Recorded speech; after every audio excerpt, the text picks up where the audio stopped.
everybody. I'm Chris, off screen here. With me today is John and Damon Morris. Say hi, fellas. Hello. Hey, everybody. We're just going to be answering some questions about Card Kingdom, and the first one we have, which was from Lukers, is, what is your favorite memory from running Card Kingdom for so long? So one from each of you, I guess. First thing pops into your head. You don't have to think too hard. No, my favorite memory is building the buy page that we have now. We were the first to have a shopping cart driven buy page.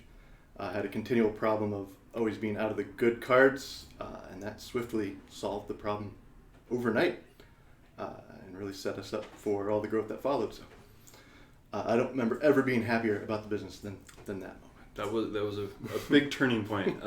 Yeah, for everybody. Before that point, it was really hard to actually build a deck from anyone because it was so hard to get a good supply of cards.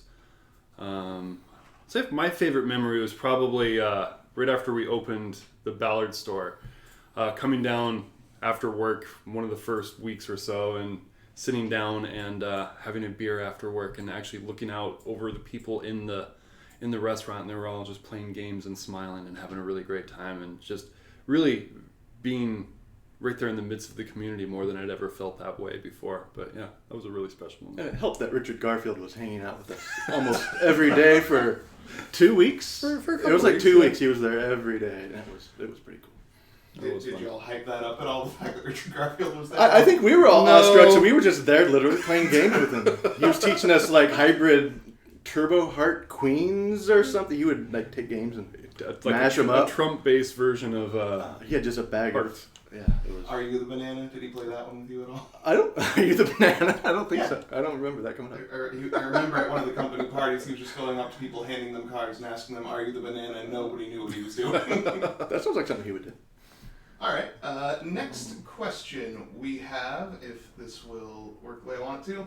What were your first Magic decks? Also, what made you both get into Magic? And finally, what made you two want to run Card Kingdom? And that is from CJ. Boy, lots of questions. First Magic deck. The first one I tried to build was a Stasis deck. I just seen Stasis and, looked at the card, saw a Sarah Angel, and thought, oh, I see how this is supposed to work, and built that. I was not a very good deck builder, so it was just a whole bunch of spells that would tap creatures, and then a whole bunch of creatures that did not tap, and then for Stasis. So it was okay, but that would have been my first deck. Can you list off other parts of that question? Or did you want to talk about a deck? Actually, John, what would you put for a deck? So, to be honest, I didn't play my first game of Magic for years after I started Card Kingdom. I was not a Magic player. I didn't know what Magic was. I don't know how well known this fact is, but we are brothers, but it's our younger brother that technically started the business in 1997. I would say it was called Magic Madness at the time. And he was a Magic player, and he was looking for a way to get cards cheaper, so he started a business out of it. And I took that business over because I hated my corporate day job. So that's how I got into Magic. So I asked him this morning what his favorite deck was. In that era, he was playing Tempest and getting into Urza's Saga, so overrun combo with Sarah Angel.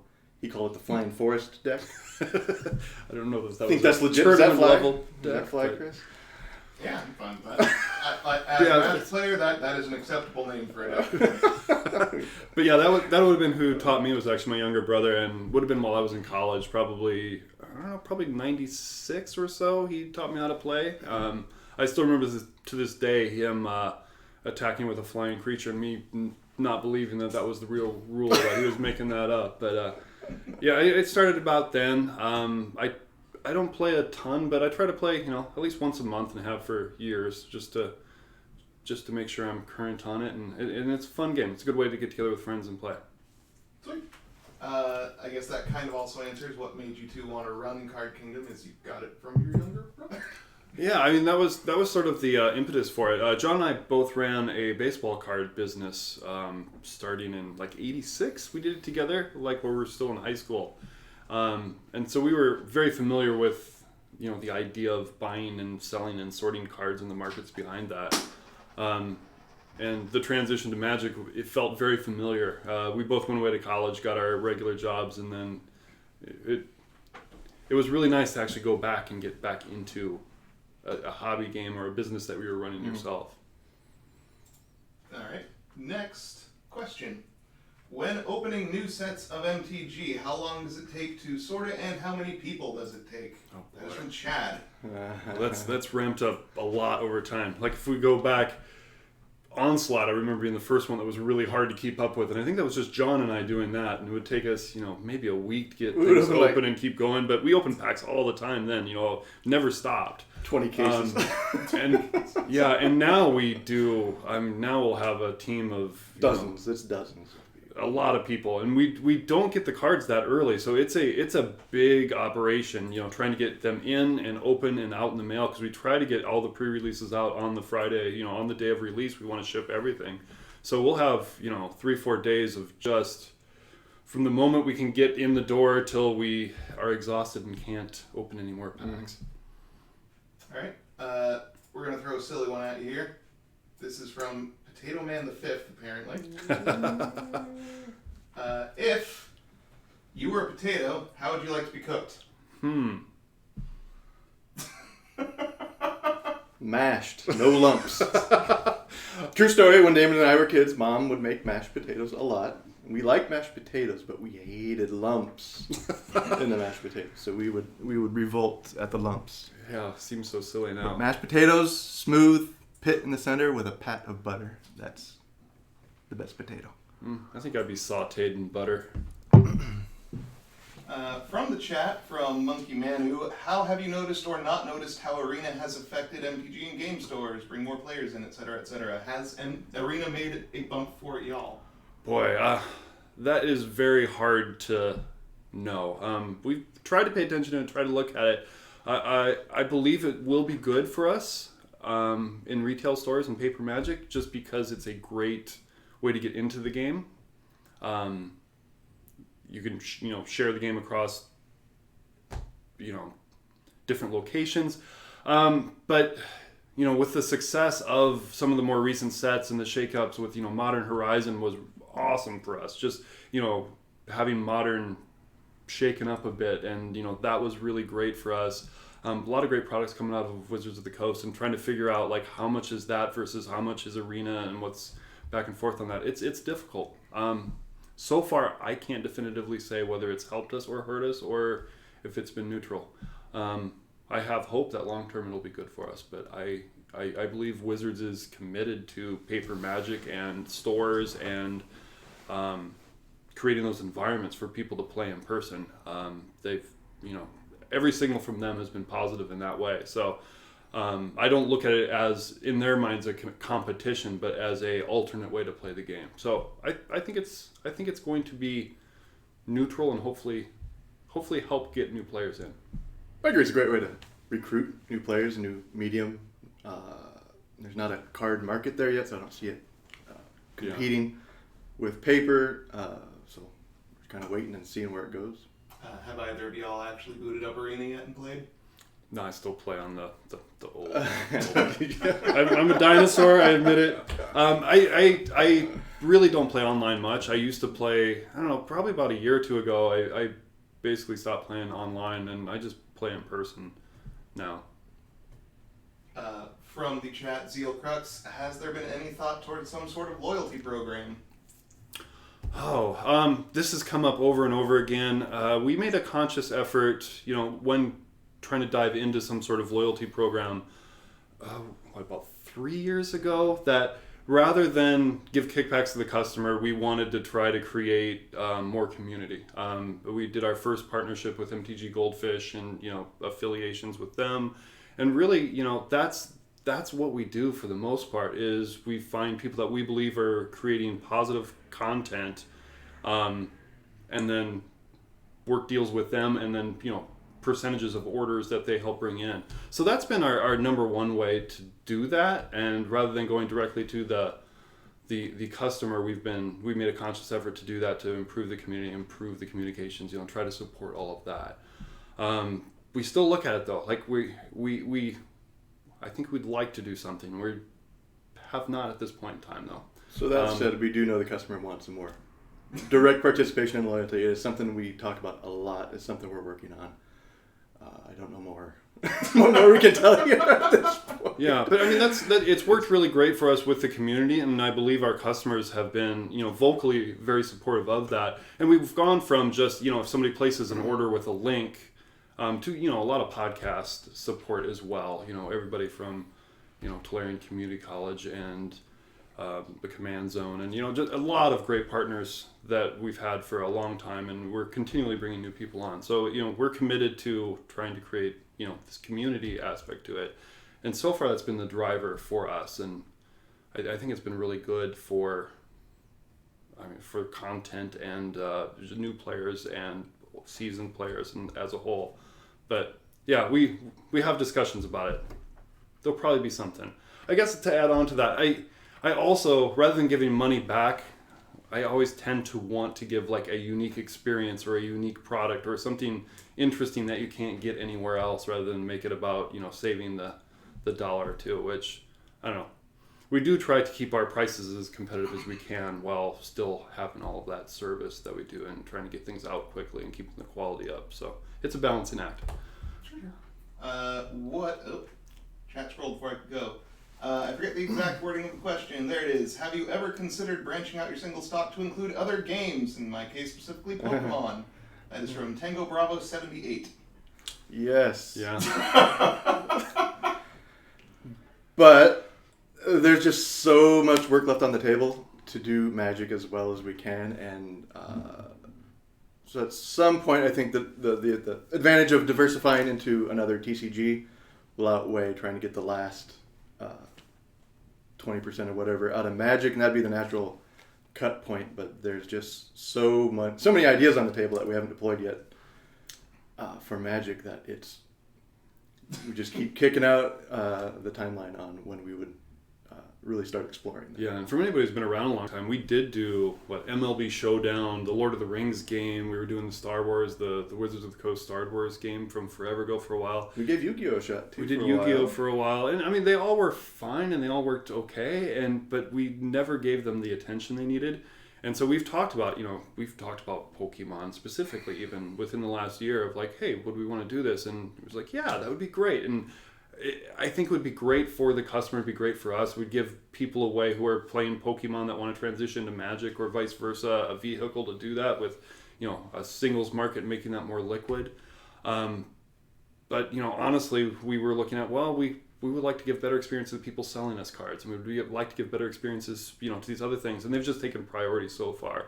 But also, adding something like a Pokemon, we would want to make sure that we did it right. And we rolled it out, and we were doing a great job of it. And we knew how the markets worked, and we knew how the card grading worked, and we knew how to spot counterfeits. Like, we want to be experts before we do that. So it's a bigger project than it would have been 10 years ago when it was a simpler time and a simpler business. I agree. And a lot less cards. What was it like building a business in the Wild West days of the World Wide Web? God, it was the Wild West days. Before Web 2.0 and all of that. I don't know. The funny thing is, I learned. So I built Card Kingdom from the ground up. So I wrote every line of code that made it go for the first 15 years, and then it was me and one of our devs, Marty. The technology is remarkably similar to what it was in 1997. Like, you could have plucked me right out of there and put me in it right now, and it would take 2 weeks to spin up and say, yeah, databases look the same, PHP looks the same, that's our frameworks change and things like that. But so the technology, as fast as it seems like it moves, the underlying technology, it does not move that fast. But yeah, there's a constant evolution though in the way that we present data, and improving searches or improving the visibility of items or catalog structure, and we just keep trying to make it better, keep trying to improve on that. But it's been pretty gradual. There are some moments where we'll go from I'll look at a very old design from 1999. It's not that long ago. I guess it wasn't that long ago. And then you look at a design and it feels abrupt. It's like, wow, that looked a lot better. But for the most part, it's just been a constant evolution. I feel like the biggest change is like web standards, as far as how a website should look, have really coalesced, and it wasn't that long ago. Websites looked terrible. Yeah. And I know ours looked terrible up until not even 5 years ago. Was that our redesign 2014-ish?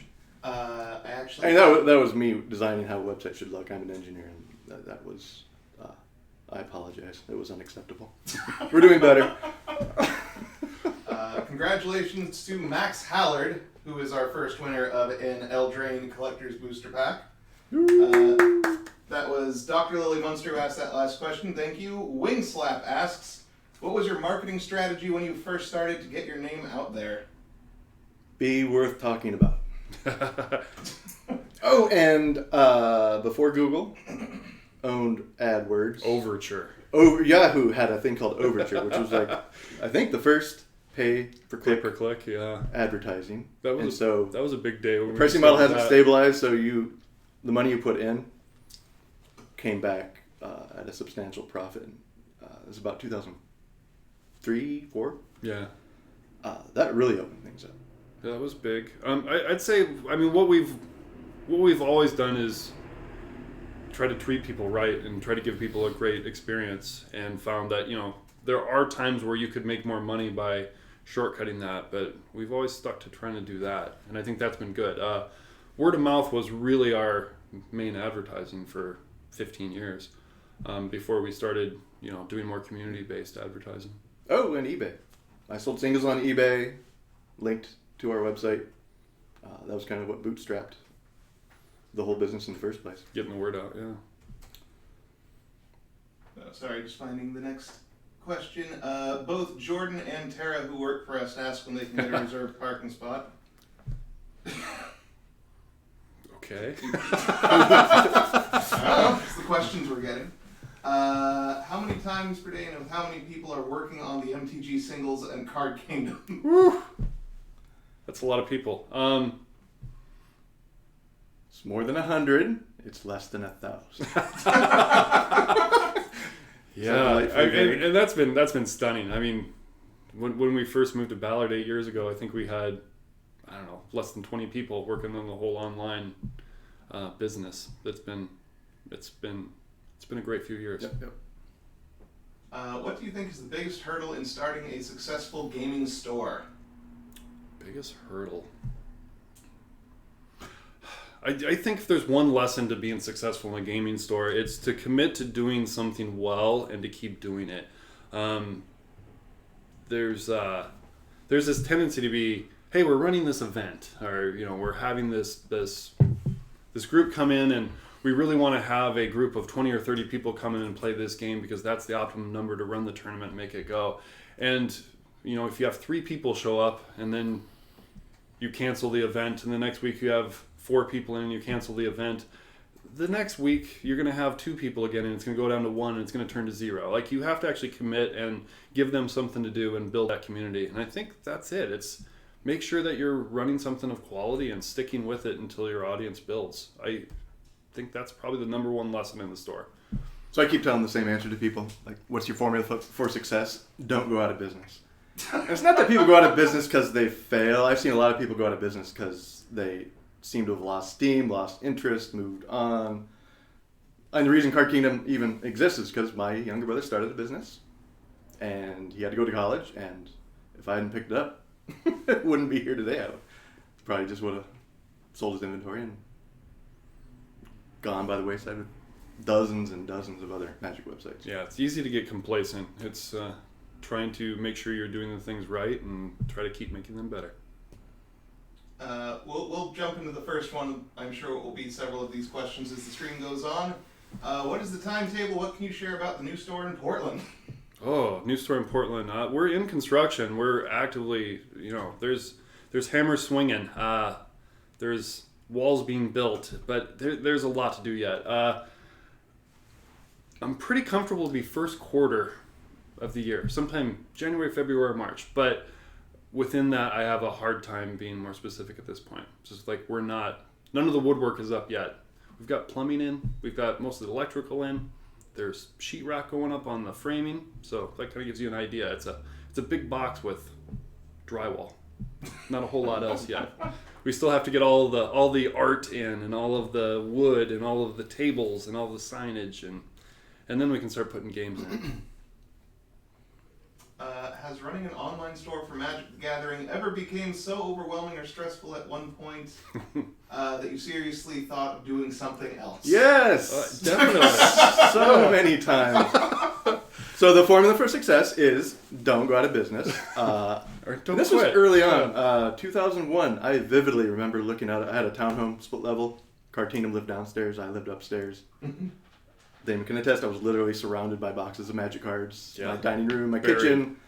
I tried to keep them separate. And there was a dumpster outside, and I had a recurring fantasy of just taking every box and throwing them in the dumpster and getting a day job and just like, I am done.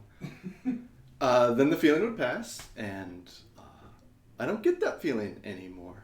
But man, it was just me at that time too. I sorted every card, I filled every order, I dropped off the post office, I wrote every line of code, I built the whole website. It was just me, and sometimes something, Sometimes you get tired, or you get a fraudulent Fraud. order, or whatever it is, and you buy something on eBay and it ends up being all counterfeit, or all the things that can happen. And you look at them and be like, that happened. Why to me. bother? I lost my merchant account through fraud and threw my hands in the air. I was like, well, I don't know what I'm doing. Who do I think I am? Building a business all by myself. Imposter syndrome is very easy to come by, where you just feel like, you're like, am I really cut out to run a business that's this big? Because it has become very big. And oddly enough, sorry to interrupt, but in 1999, when that happened, this was early on. Yeah. Pokemon had just come out, and it was Pokemon that saved Card Kingdom. I had a good supply of boxes, and the market was huge, and the demand was just... I was literally just putting labels on boxes and putting them back on the porch for UPS. And I made enough money on Pokemon to get the business set back up, pay off the debt from the fraud, open a new merchant account. Then Pokemon stopped working for whatever reason. And I just barely made it through, moved to Seattle, and everything's kind of gone up and to the right since then. The question is, what is the favorite card in each of your personal collections, but what is your favorite card if you don't have a personal collection, or if you do? Oh, favorite card in a collection. What do you have for that? I know, Damon, you used to have a box full of Steam Flogger boxes. Oh, I used to have so many Steam Flogger boxes. Investing. That was investing. It was kind of a joke that I took too far, and then I almost took it even farther.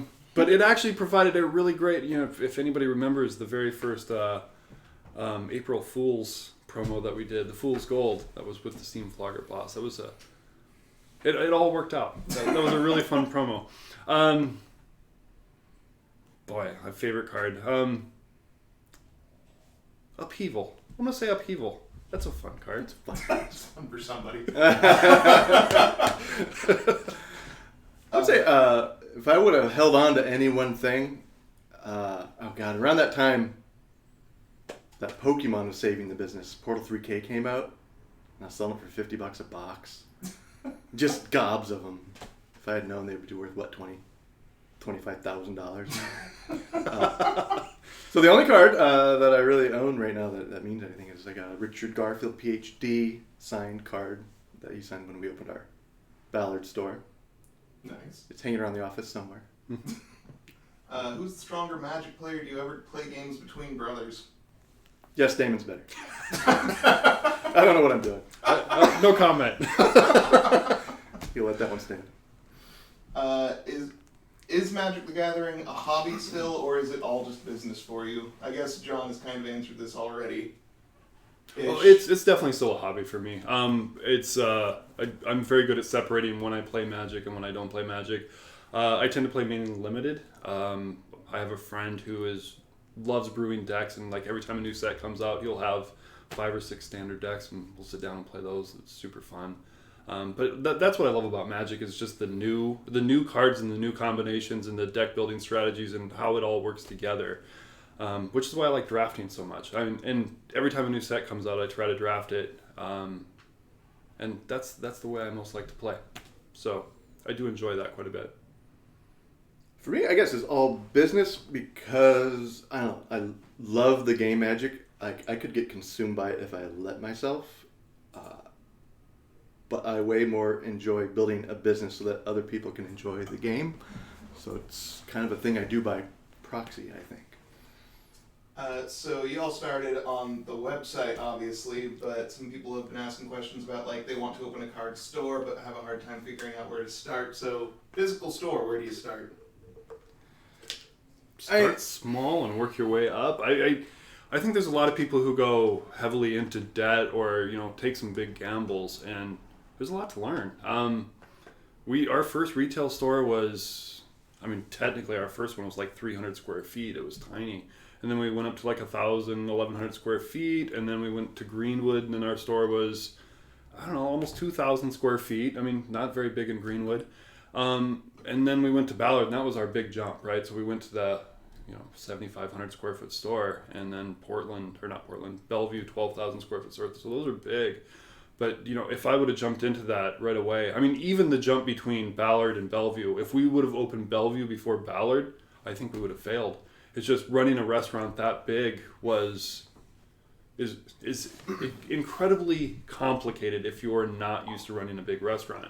And so the Ballard was perfect for us. Like, we would fill up and we'd have a wait list, but if we would have opened what we thought we needed, I think it would have been too much. So, yeah, make sure that you're not opening a store because you want to hang out and play games all day. If that's your goal, I don't know that that's enough. I think that's good advice. Don't make it about you. Yeah. If you want to make people happy and you want to run your own business, then I think you'll do great. And it just comes down to making those decisions, making sure that you're there for your customers, and don't go super into debt in order to make it go, because paying off that debt's hard. Actually, one other thing, do a break-even analysis. Find a book. There's books all over on Amazon, all over the place, and it's just a simple break-even analysis. And it'll just be like, well, how much are your utilities? You write down the number. How much are you going to sell a month? At the very end, you just calculate how much you're going to put into the business and how much you sold, and then how much money's left over. And it can be very sobering to realize that, I'm going to run the store and I'm going to sell $20,000 in my first month, and you can look at the bottom line and see $100 and be like, is that enough to eat? Right? And you want to make sure you go in with your eyes open, because I think a lot of people go in expecting, and they'll just open and I'll sell games and then it'll be great, but you're going to lose money for a while, and you have to be ready for that. And I would say also, when you're starting a business, whatever you think you're going to make, cut it in half. Whatever you think your expenses are, double it. Can you survive for 2 years? Because that's probably what's going to happen. Start with credit cards. Don't get bank loans. Don't borrow for payroll. Try to do things online before you build a brick and mortar, because expenses, overhead goes way up, and you're dealing with people face to face. There's way less room for error there. So our game stores, were built after Card Kingdom existed. Building those stores without Card Kingdom backing it, it's not really feasible. As much as you can answer this, the question is along the lines of, how do your pricing algorithms work? How do you determine the pricing of cards, and how has that changed over time? In the old days, we would just price a card, and if we ran out, we would price it up, and if we had a bunch of them, we'd price it down. And it was, there was a Scry magazine, and you could look at other websites, but it was pretty unintuitive. We instituted a history that would tell us what we sold at what price over time, and that was really key to actually tracking what it was, because it would stop you from, pricing something way too high or way too low, and just reacting too much. But our algorithms and what we do is basically around trying to always keep cards in stock, but never too much of a card in stock. So we try to keep, basically a month worth of cards that we expect to be able to sell, and we will just price accordingly to try to keep it at that price. We used to look a lot at the market, but we really made this push 3 years ago, I suppose, by now. Maybe a little longer than that. That we wanted to not look at other people's data. So we do watch the market, but we try to price based on our purchasing and our sales. We try to find the price that we believe is the right price. And if other people are double the price or half the price, we are less influenced by that. And we find that over time that usually proves to be true. If we feel like we're really overpriced on a card, we generally find we're the only one with it in stock a month later. So we've learned to trust ourselves more and more. Do they still teach guns and butter in economics class in high school? I don't remember guns and butter, supply demand. If you just go with the basic market principle, supply and demand, I don't know how many times people try to speculate on cards that are going to spike, cards that are going to tank, and all that trying to speculate, in my experience, has always been done more harm than good. Just watch the market and react as quickly as you can. That's the basis of pricing Magic cards. Yeah. Real quick, a few more winners of Eldraine packs. We have the Planeswalker Academy and Carlo, or Qarlo, however you would pronounce that, have won Eldraine booster packs. Congratulations. Woo! Congrats. So now that Mox Bellevue has been around for a while, has it been as successful as you hoped expected? And then any plans for other additional locations? We know we're opening up Portland and whatnot, so just, how's Bellevue done compared to what you were thinking? Bellevue's done great. It was a little slower to start than I thought it would be. I think we didn't realize how many people were coming from long distances to the Ballard Store. But it rebounded pretty quickly as the word got out and as it built up. We spent more money on it than we expected to, so it took longer to, get out of our hole on that store. And, it was a long-term play. I mean, we put a lot of money into that store, a lot of money into construction. So it's a long-term investment. We thought word of mouth would be a little more potent than it probably was. We did not have a proper marketing team when that store opened. You could feel it when 2 years down the road, you would hear commentary online of, there's a game store in Bellevue? And we're like, people still didn't know, and we're like, we should have. But, we were a resource bound at the time, so I don't know if there's a whole lot we could have done. Now there's a marketing department. Hi, everybody. Where was I? Where are we at? How have all the new types of products from Eldraine affected business? All of the collector's boosters and 6 different types of each card. I don't know yet. I mean, we didn't open a whole lot of collector's boosters for variants, and the Brawl Decks were, just a flash and gone, and they'll be coming out. I think the reprints coming out fairly soon. I'm not sure yet. I don't know. I think it's an interesting product. I think they're great for the collector. I think it's an interesting way to evolve from the masterpieces. They should have more accessible cards and more versions of cards, more things to get. But yeah, it's a big complicated pile, and trying to get your head around, everything and what's going to happen. I don't know yet. It's still so early that we're just starting to get things stocked, because we didn't have enough product to actually open and stock that. So we're relying on secondary market and figuring out what that pricing is and how that will level out. I like that Watsy's trying new things in the collector packs. The set design's gorgeous. The fairy tale theme is just so fun to look at. How much of a bear was it on the back end of things? Because I know when Unstable came out and they had 3 different versions of one card, that it was a bit of a very headache. cryptic command. And it's not really, you don't get a huge lead time to, you got to model that data, make it searchable and displayable, and so split cards, flip cards, and those curveballs. They're challenging, but we pretty much knew what was coming, but we didn't know the occurrence for the Throne of Eldraine. The very cryptic commands and such variants were those we had no idea they were coming. So we're fulfilling orders, and then somebody's like, "Hey, wait a minute, right?" And it's or we saw it on the social media channel. So that one was a shock and a surprise. Eldraine, we knew that this was coming, but we didn't know the distribution. So we. The biggest hurdle probably was just kind of the finance and the pricing of it. How do we actually report all of this and get our, tax data in and all of that?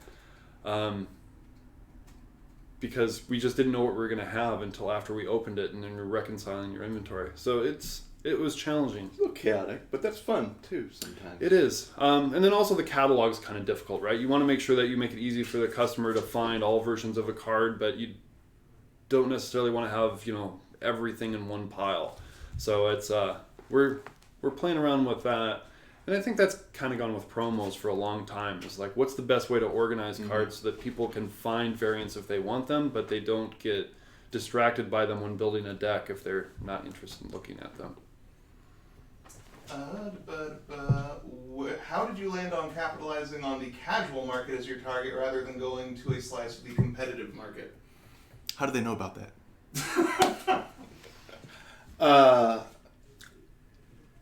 I think more than anything, it kind of comes from the way we are related to Magic. For us, it's a casual and not competitive scene. And as you grow, it kind of, that imprint keeps, but then also when you look at the market, model it as a pyramid, your pro players, there's a lot of casual players, and there's a barrier to entry too. People see the tournaments, the pro tour, the high profile stuff. It's kind of intimidating. The more you show them, no, you can do this at the kitchen table too with friends. You actually don't even have to know what you're doing. We'll show you. It's kind of a hurdle to get over, and we enjoy getting people over that hurdle and into the game without feeling any stressors or pro club complex where it's like, oh, I got to know what I'm doing to go into this place. Yeah, but what you first said, like the way that we play or the way that our friends play Magic, I mean, tends to be you're having fun, right? And if you're playing Magic, the way I've always approached it is like, well, it should be fun. If it's not fun, why do it? And if you're doing it, and if you lose a game, you're going to be super upset and not want to play anymore, or whatever that is. Like that's never made a lot of sense to me.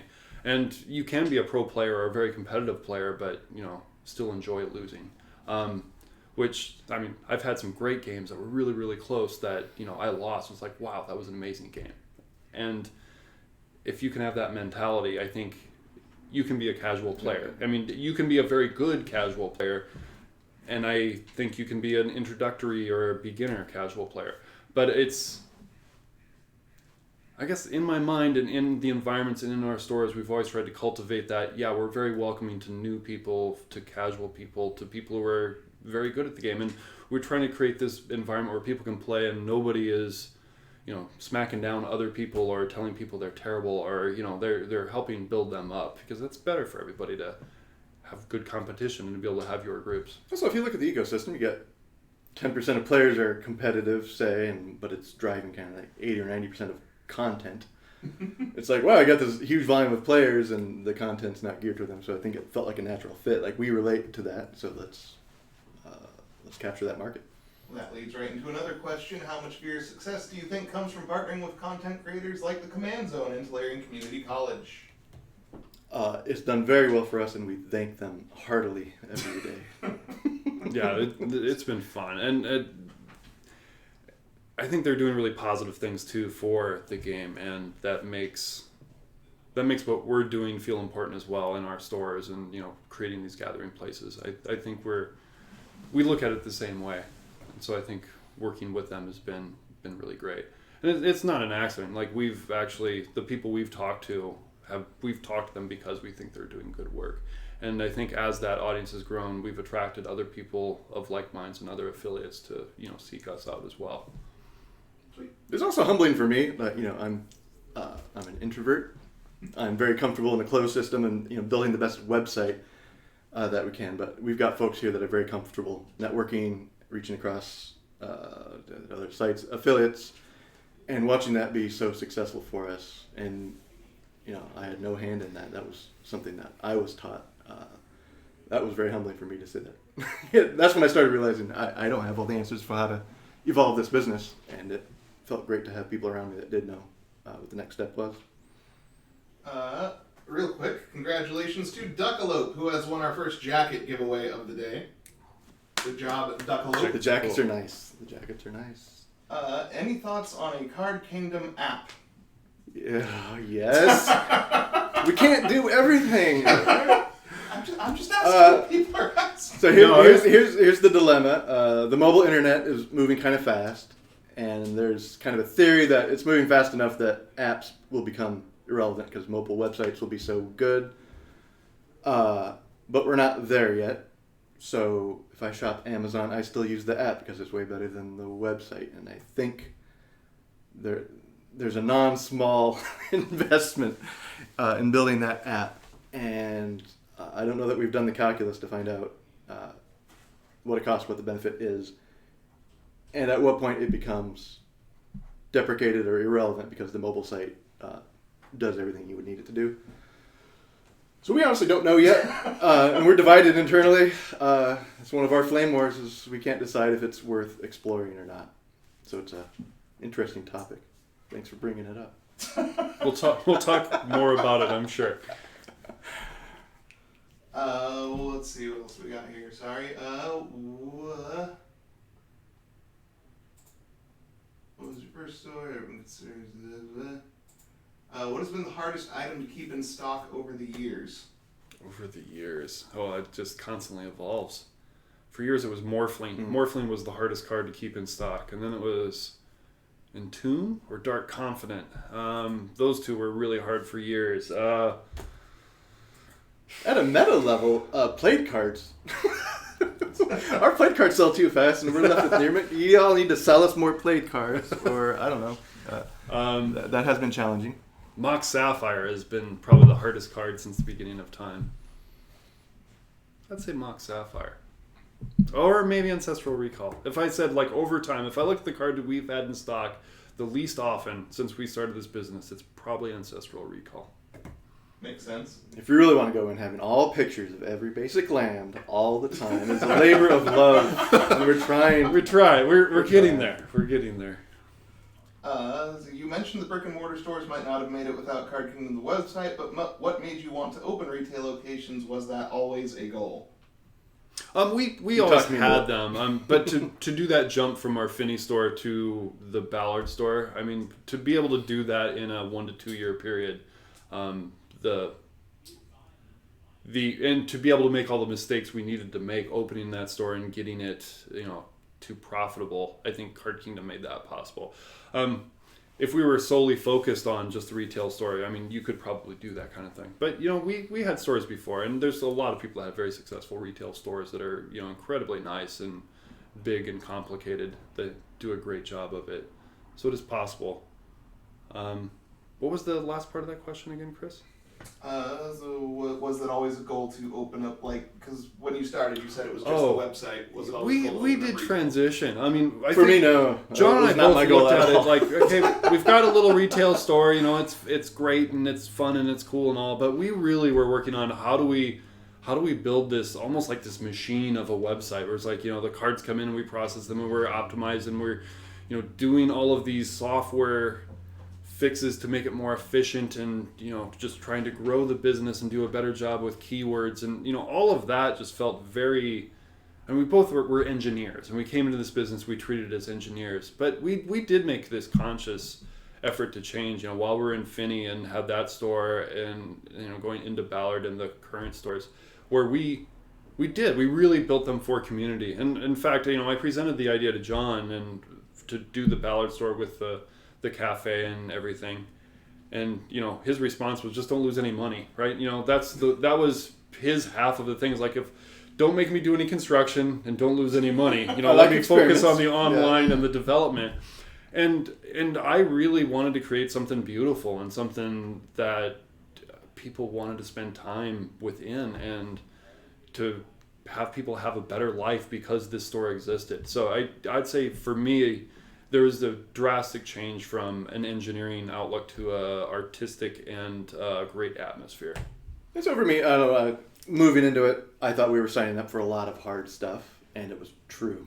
It was actually harder than I thought it was going to be. Yeah. That being said, we're going to continue to do it, and now I love that we did it. I never would have done it on my own. I just would have said, this too complex, too many people, too much FaceTime, too many things I'm not comfortable with, but that wasn't the limiting factor at the time. Sure. Makes me think of a question a while ago, like, have you ever had that moment when you wanted to just quit? Opening those stores, there were those moments, and like, why did we ever go down this path? This is really, really hard. But looking back on it, it's one of the things I'm most proud of in my entire life. Opening those stores is I don't know if I'll ever do anything better than that other than raising my daughter.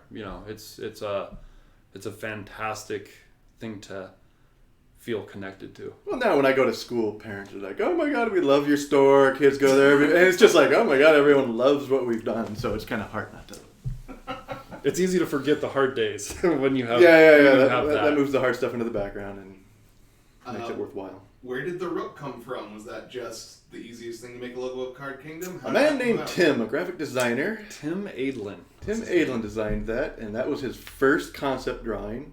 And Damon kind of your requirements were like 8-bit, kind of a lo-fi that felt like Kingdom, and so you look at the logo and it's kind of like a Atari 2600 8-bit rendering of a rook. Yeah, and we looked at the older logos. Yeah, I don't know. First time we saw it, we're like, yeah, let's do that.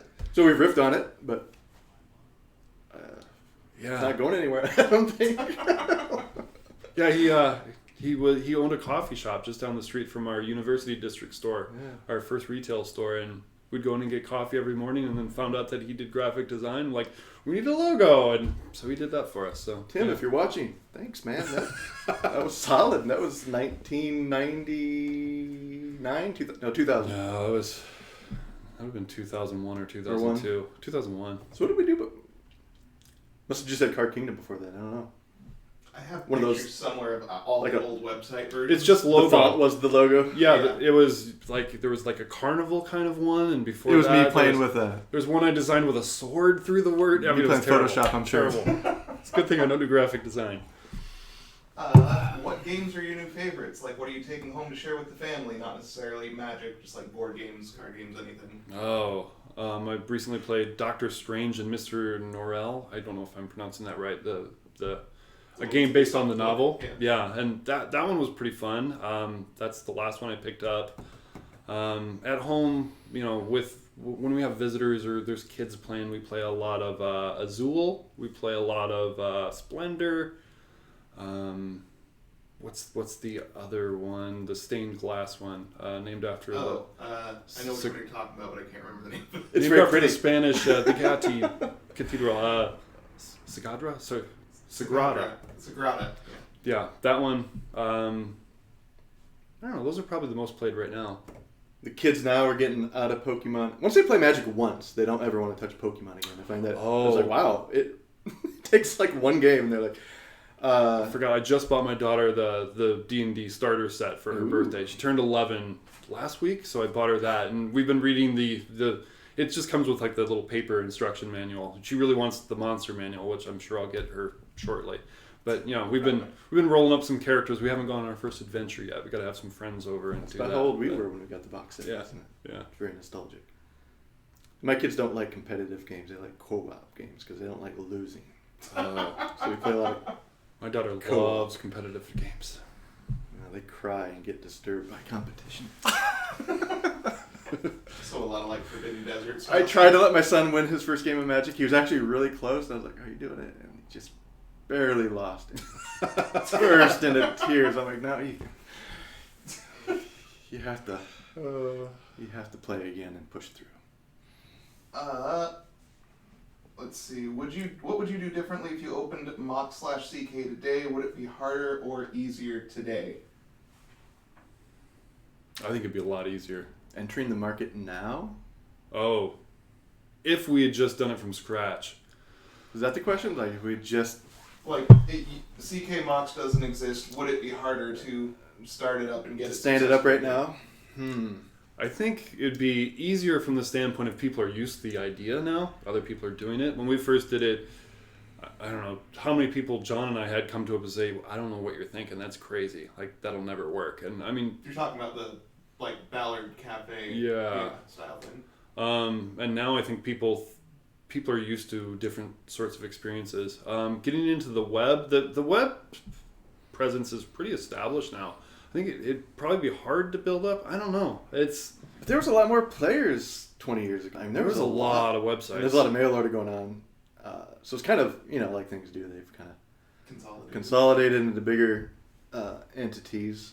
I don't think we could have had a different trajectory there. We couldn't have stores as nice as they are without Card Kingdom being around for years before to make enough money to afford them. God, I don't know. I'm trying to imagine entering the Magic market now from scratch. It would definitely take more spin-up time to... It'd have to be, more visual design, more graphic design, more You'd have to have all the cards on day one. If you started today with the website we had in 2001, maybe nobody would shop there. But back then they would, because it was, state of the art. So I don't know. I'm not clear it would be any easier or harder, but that's an interesting thought exercise. Yeah. So all of the retail stores have been like in Seattle and Bellevue and like bigger towns are opening up in Portland. Would you recommend trying to ever open an LGS in a small town or a big store with lots of online sales the only way to do this sort of thing profitably? My little town need ones, but I'm just not sure it would survive. Another thing that we talk about internally, we all have different ideas. I'm the advocate for what this person is asking for. I think it would work in a small town or in smaller neighborhoods. It would just be a very different experience, but we haven't proven that it works. We haven't modeled it yet. It's something I want to explore personally and intend on doing. And you might need you might need to diversify what you're selling a bit too. I mean, there's a lot of other products. Like we've consciously stayed away from things like selling comic books in our stores and try to focus on games. So there's probably ways to do that. I was in a store in Yakima a while ago, and I mean, I don't know how small of a town we're talking about, but it's not a city by any means, but it's a big small medium town, and that game store was just killing it. They had such a great community and so many people coming in, and I've seen very successful stores in smaller towns. That said, you got to make sure you have enough people that are coming in and buy your products to. And you can't do everything. So right now we're focused on metropolitan areas.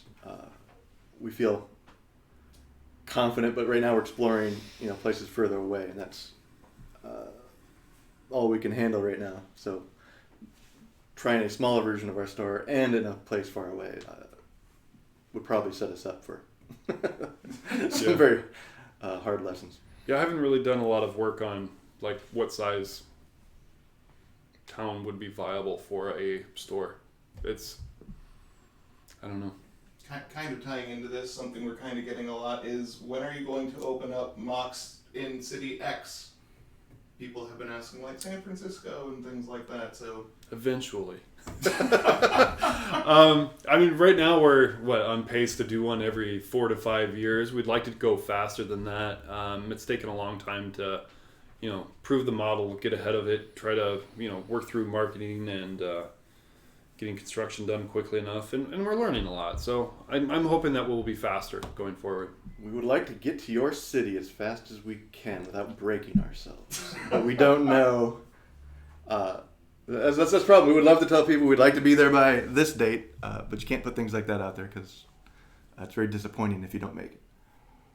What's been your favorite part of engaging with the local community, Magic-related or otherwise? My favorite part? I don't know. I just like playing games with people. What's my favorite part of that? I mean, it really just comes down to like having environments where you can meet a total stranger and then have a great conversation and sit down and play a game. And it's in the environment like a game store. It's so easy.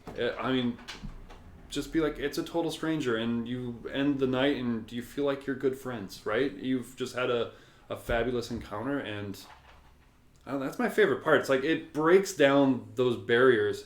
And I'm trying to imagine just going to the local pub and just sitting there and striking up a conversation and having that interaction. And it's much more difficult. In the stores, it's just really easy to... The games kind of further that. And it gives you a great activity at the same time. Like, I love playing games. Playing games is super fun. And just the fact that it becomes a social activity, I think is great. That's my favorite part. For me, I'd have to say engage. Not just because it's run by my wife, Lila. Hi, honey. I love you.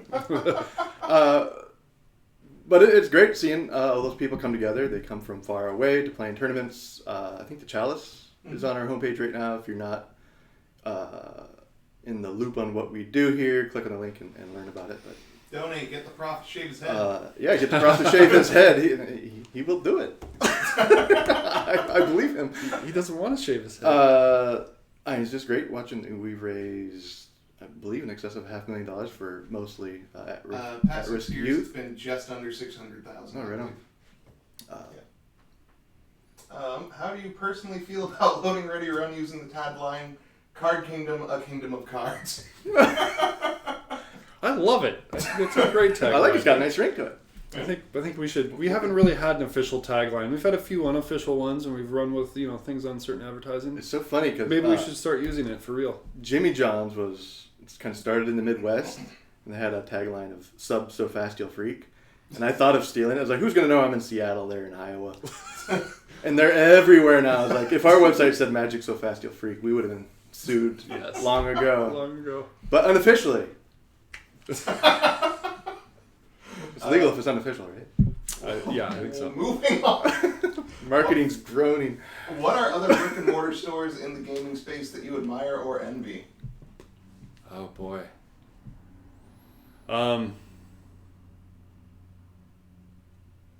The Snakes and Lattes have so many games, like their game library, and the fact that they have everything on display in the store, and their organization is great. I find it difficult to fit that big of a library in a store. That's cool. People like Phoenix in Capitol Hill or Meeples, like they have just such an engaged community. Like the people who are there we have great customers as well, but I think they do a great job in the community. I admire the way that they've built that up. Let's see, stores in other places. Give a shout out to Blue Highway in Seattle. They do a really great job in a small space, and especially cater to kids, birthday parties. And there's been, I almost feel like there was an arms race between us and them. Like we had our store, and I felt like we had the nicest store in Seattle, and they opened up. I was like, oh wow, their store looks a lot nicer than us. So then we had to open another one. Yeah, they do a great job. What is your favorite set to ever come out in the history of Magic the Gathering? Favorite set in the history of Magic the Gathering. Let's see. It's a lot of sets. I'm like going through them in my mind. I'm trying to think of what my criteria is. I think Portal 3K was just gorgeous. I love the theme. I like Champions of Kamigawa too. There's something about the Asian theme that I think. It's funny because I think about like playing it, and I was going completely that direction. It's whatever criteria you want. Right. So, yeah. It's like Dominario was super fun just because it had so much nostalgia in it, and it was also super fun to try to figure out draft formats for that one. Had a lot of interesting cards. Favorite set, if I like the whole Urza's block, I love just because at the time that I was first getting into it, that whole block was just fun, and because the mechanics were very new to me and what they had done, the cycles of lands, for example, like the Tolarian Academies and the Guy's Cradles, like those were just super interesting to build around and like stretch your imagination. All the artifacts. You could say Tempest block too, because Magic almost broke itself before that, right before Tempest, and I feel like Tempest was the recovery, the renaissance of Magic, and it's moved in the right direction ever since. Yeah. A few more pack winners. We have Monkey Manu, JTK45, and Lady Olinder. Or Oleander? I'm not quite sure how to say that one, but you won packs. Congratulations. Where did the idea for the Card Kingdom starter cube come from? Have y'all drafted it yourself? Have you done? I haven't done one. No, I haven't done one. We have. I think I've played the one that was sort of the inspiration for it, but I've never done any of the actual cubes. Piggybacked off of Battle Decks. Yeah, that would be Chris Van Meter and Justin Treadway and various people in the Overstock department. I think we were trying to make Commander Battle Deck. It was popular to hey, can we make a Commander style deck? And we just kept looking at it. I was like, it just seems hard to at the price point WotC's putting Commander decks out. That seems to be kind of the we couldn't kit that you would need. Yeah, it's hard to improve on the Wizards decks. I think they do such a good job of that recreating those, it doesn't make a lot of sense. While the cube, I think, is a great way to. I'm curious how people would bang up the starter cube with the Lumeria draft packs that we made. Did y'all play that? No, I never did play it. I watched it. I thought we had enough left over to play it. Yeah, there was a lot of play testing, but yeah. any updates on CK's YouTube channel? That's not for them, that's for me. We're doing stuff. It's in the works. More Thanks, coming. Chris. What's your favorite set? I was trying to figure out which ones I already haven't asked or not. How do y'all keep such a good selection of cards available? Oh, There's lot of more work. to that, but that's the crux of the question. How do we keep Pricing is really the driver there. Pricing is the driver. Processing things quickly, prioritizing the right orders to make sure that you're getting the cards in stock, making sure that you are not pulling things out of stock for other items that you might run out of. I mean, there's a lot to that. But what it really comes down to is just modeling and looking into the future and watching how fast something is selling versus how fast you're buying it and trying to be predictive with it. But a lot of attention. I mean, we have, basically 3 full-time people that's all they do is try to keep everything in stock by pricing them in addition to all the people who are actually processing cards and putting them in. So we put a lot of attention on it. And I mean, we believe that it's a disappointment for a customer if you come and you want to build a deck and you can get 59 of your 60 cards, but you can't get that last card. Like we believe that's, in a way, that's us not providing the service that we're here for. And it's a reason to shop elsewhere. Sure. If you can't complete a deck there. And internally, we also have an internal tagline of every card every day. That's something we talk about a lot here. We would like to extend that to every card in every condition, in every printing, every day, and foil. And all the variations. Baby steps. But yeah, and we do a lot of reflection. I mean, we have graphs that go back for 4 or 5 years that you can look at any day to see how many products we were out of stock in any format. And we continue to improve. And you will find when there's a new standard format, we tend to have this spike and we will run out of items because we don't have enough data and we don't know how many we don't have all the data to know how fast it is going to sell. So we make mistakes or we don't react fast enough.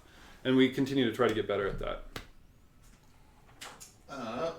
Do you all have a favorite one of the battle decks we've ever done? Or have you played one? There's a black one with a lot of murder in it. That was fun to play. Black Death. Is that it? There's that one and there's I don't know, I popped it out and I there's just the Warriors destroyed one. people with it. I thought it was fun. Is that the one you were playing? I've probably played about 10 of them. I can't think of the name of the one that was my favorite. It was a 3-color deck with the cartouches from. I know which one you're talking about. It's red, blue, black, but I can't remember the name of it. Trial Run. That one was super fun. There you go. I like that one a lot. Now I gotta watch out. I might have just run us out of stock on that deck. This is test marketing. I don't know. I to tell the truth, I don't tend to play them a lot. I mean, and I don't mean a lot. I don't usually play an individual deck more than a couple times. I would much rather just kind of keep jumping through them and playing individual decks. Because I think they're just so fun to look at, a different format or get the mechanics together or just an idea. What was the next one I had queued up? Sorry, I'm trying to do 2 things here. How did custom token creations come about? Joe Volin was a fulfillment person in our organization. Joe has since moved to Buffalo. He's a fantastic artist. But he was packing orders for us, and we'd go to his art shows, and it never seemed viable to have him actually spend a week or 2 doing a piece of art to make a token.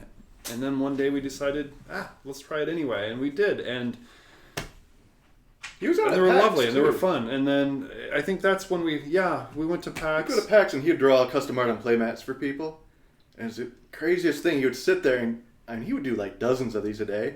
I never once saw him crumple one up because he made it. I was like, somehow he just, and this was people can you make me sliver unicorns? And he would just invent it, draw it with no mistakes. I don't know how he did it. Well, there's no sketches ahead of time either, right? It's a marker on a playmat. And sometimes he would There's say, no go get me a erasing. card of what you're talking about, because he didn't know the character, and you'd look at it and be like, okay, and then he would just draw you something, and it was just... Anyway, he was very talented. And the question might be about these on-the-fly custom tokens. Well, I mean, I think Too, the that- custom tokens that we did that come pre-packed The kind of started printed that. ones? Yeah. Yeah. Yeah, and then I think it was Justin's idea with the blank ones. He actually printed up a template. Because if you go way back, even before the tokens, we used to have customers that would just write in like, send me an order with, this magic character doing this thing. And Somebody it might asked be for- riding a dolphin or, Courtney opening Cox Christmas writing a presents. dolphin came up, I think was one of the first. And then people in fulfillment would sketch it on an invoice and send it out. And it was just kind of this fun thing that a few people did. And then the tokens, I think, grew out of that. And the custom tokens grew out of that. And yeah, I think it just came out of people having fun because there was a comment field and wanting to write something fun in there. And we decided we wanted to be fun back. I don't know. People seem to enjoy like getting a sense that there's a real person on the other end of the order. You lose touch with that somebody's actually putting those cards in a box and then putting them in a mailer. When you draw a picture, it kind of connects you to the person on the other end. And vice versa. Like when people make comments, the people in fulfillment like pass that around and share it. And I've heard different people like, hey, I finally got a token on Reddit. And I know, tokens on Reddit is something that some people get very tired of, and it happens less now because of policy changes. But I mean, our fulfillment people were just, if they had one of their tokens mentioned, even if they weren't the greatest artist, they tried and they had fun with it, and for them it made their day. Like it's just such a cool feedback loop. Have y'all ever played Commander? And if so, who's your favorite? Oh, favorite commander. I don't know that I have a favorite commander.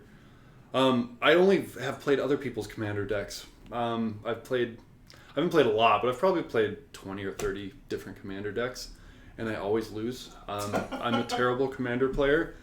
What was my favorite? I can't even remember what it would be. I played Commander once. I think it was 3 people, a lot of whiskey. There's at least 2,000 cards on the battlefield. I was just like, how? And it was a ton of fun. But it was just I was making mistakes every step, and I lost track of what was going on, but it was still a lot of fun. We've had a few questions along the lines of, do we ever want to try to run a bigger tournament series along the lines of something that maybe a company on the East Coast runs? Want is yes. We want to do all of these things. Yeah, Can we? When will we?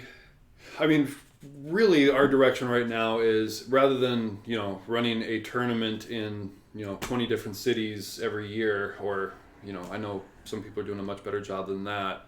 It'd be much better to have 20 stores that each run 3 tournaments a week. And I think that's really our plan, is to keep opening stores and to have quality tournaments multiple times a week in those, and really build that community and build that place for people to play.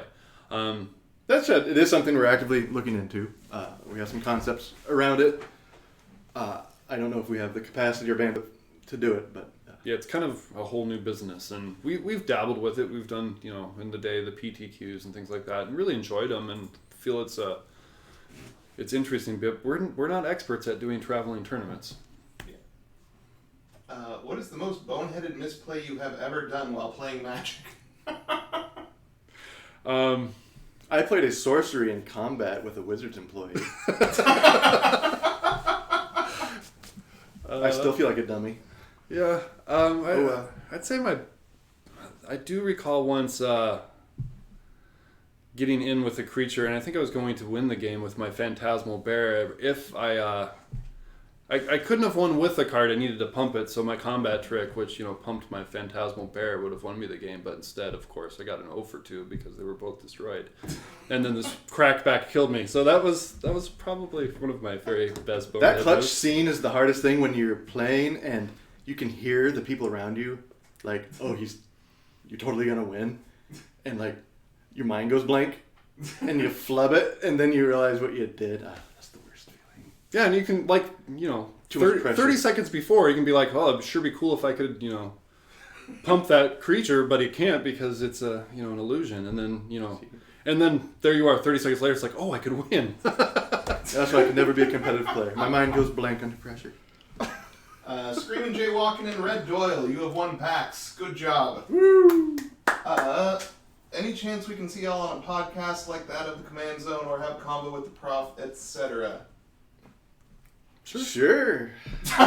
What do you want to see me do? Have Have you all ever done podcasts or anything like that? I'm before? very uncomfortable on camera, so it's not something I leap at. But if I Yeah, I don't know that I've ever done a video one. I've done, interviews, but I sometimes do some of the finance podcasts. I'll get invited to do those. I ran pricing program for Card Kingdom for a number of years, so it's something I used to be very, very intimately familiar with, and they still invite me back.